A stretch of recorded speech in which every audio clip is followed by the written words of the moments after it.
High মারা, এটা সেই মাসির ছেলেটা না? এখানে বসে কি করছে? দেখি যাই। কি বে, ট্রেনে বসে আছু, তোর কাজ ফাজ নেই?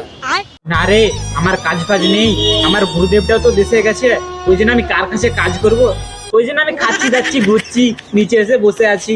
ও, তুই খাচ্ছু যাচ্ছু ঘুরছু? চ তাহলে তোকে নাকাপাড়ায় ভর্তি করে দিয়ে আসি।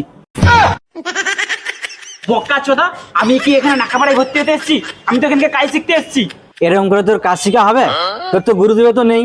আমার দোকানে এখন প্রচুর কাজ আছে, চ তাহলে কাজ করবি চ। তোর দোকানে আমি কাজ করতে যেতে পারি, কিন্তু আমার অনেকগুলো শর্ত আছে, সেগুলা কি মানতে পারবি তুই? বল তাহলে আমি কাজে যাব। বল, তোর কি শর্ত আছে?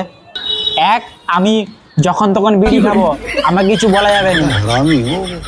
দুই, আমি যখন তখন বৌদিকে ফোন করব, এটা নিয়েও আমাকে কিছু বলা যাবে না। ঠিক আছে, সবই তো শুনলাম, আর কিছু তোর শর্ত আছে কি? আর 3 নম্বর হচ্ছে, ও, তোকে নাকাপাড়া নিয়ে দেবে তাই তো?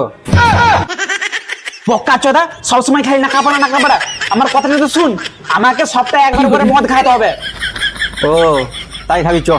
খাবি তো? হ্যাঁ চ।